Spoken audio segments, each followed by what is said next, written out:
Саламатсыздар, урматтуу менин каналымда көрүүчүлөрүм. Сиздерди каналдан көргөнгө кубанычтамын. Индия жанып жүргөн кээде биздин бар мамлекетте кээ бир кишилер ошо начар сөз айтып жүргөн Индия ушундай 30 киловаттык лазерди ойлоп тапты. Бул лазер аралыкчы ушундай аралыктан дрондорду сокконго жетишет. Ушинтип нурду чачып туруп, нуру менен концентрацияланган химиялык лазердин нуру менен ушинтип дрондорду өрттөйт. Абдан арзан, ар бир атуусу бир $20-30 тегериги деп айтып атышат билген серепчилер. Аны ушинтип дрондорду өрттөгөнгө жарап калат да. Ушул система аябай жакшы деп эсептелинет.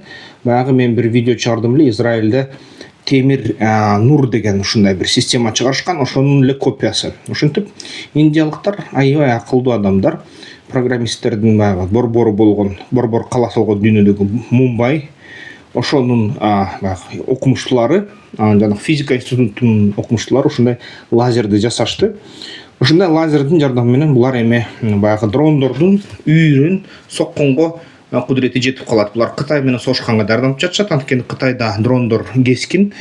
Кытай деген Украинадагы согушту көрүп, бүгүнкү күнү дрондордун санын армияда арбын кылып салды. Ошол эгерде байкасак, келечектин согушу бул бир четинен дрондордун согушу, кардуу, бир четинен дрондорго каршы болуп жаткан куралдын согушу. Ошол лазер ушундай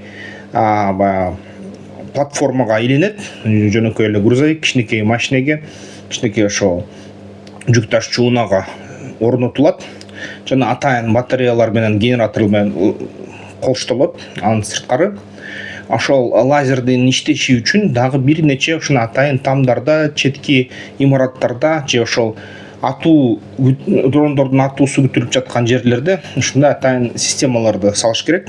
Бул системалар бир нече ошо дрондордун учуусун байкашат, алардын жыштыктарын кармап, аларга ошол лазердин нурун так мээлегенге жардам беришет да.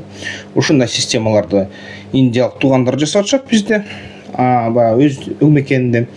Бирок дагы кошумча бир ушундай дрондорго каршы курал чыгып атат. XDEX деген ушундай Leonard Epirus деген бир микроволновдук же болбосо микротолкундук, кич толкундук курал жасашты. Булар деген мисалы үчүн жапыртаткан дрон үйүрлөрүнө же дрон топторуна катуу каршылык берген ушундай система да. Мисалы үчүн бүгүнкү күнү ПВО менен дрондорду атсаң, бир ракетасы бир дрондон кымбат да. Аны жарылса 1-2 дронду кагат, же болбосо бир эле дронду кагат, же болбосо такыр тийбей калат да. Аны ушул нерсе аябай эффективдүү эмес деп эсептелинет. Ошон үчүн мурунку ракеталык ПВО бүгүнкү күнү карды деп эсептелинет да. Азыр ушундай микротолкундук ошол дронго каршы курал ойлоп табышты. Бул жерден кадимки эле үйдө сиздер тамак жылыткан микротолкундук мешиттегидей ошол магнетрон орнотулат. Ошол магнетрон чоң ушундай аралыкта ошо микротолкундук нур менен согот, жапырт согот. Чоң ушундай аралыкка жана чоң ушундай баягы чаач метрлерге согуп туруп, ошол дрондорду ысытып коет, электроникасын бузуп коет, изоляциясын бузуп коет, анан дрондор жапырт түшө баштайт да. Анан индиялыктар жана европалыктар бекеринен коркпосо керек кытайлардан. Кытайлар ушундай баягы мындай роботторго термобарикалык снаряддарды орнотконду үйрөнүштү. Бул деген аябай кооптуу курал. Ушул термобарикалык снаряд менен коштолгон ит кадимки баягы Орусиянын Ураган же Буратино деген огнеметтук системанын кичинекей ушундай бир күчүгү десе болот да. Бул деген аябай чоң чатакта сала турчу дрон. Ушундай дрондон миллион болсо аябай бүт пехотаны кырат. Ошол эле Кытай ошол Циндао деген шаарда Шаньдун биринчи жолу, алгачкы жолу ушул 3 тонналык учкучсуз учакты учурушту.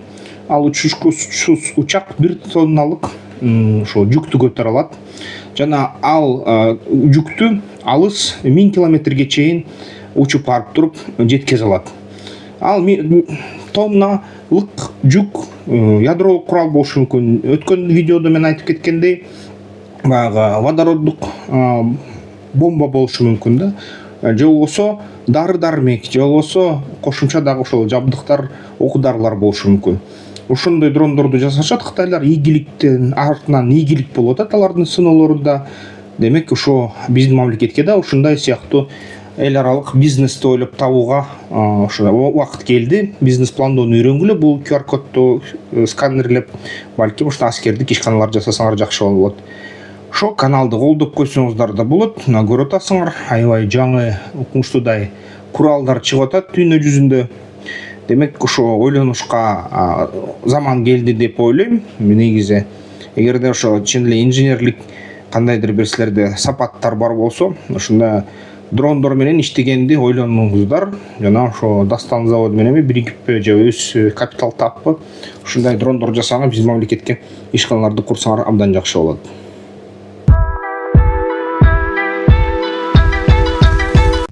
Аскер тактикалык федерация уюштурган, көп учурунда ошонун мүчөлөрү уюштурган да жеке ошо эс алыш күндөрү болуп өткөн оюндар бар.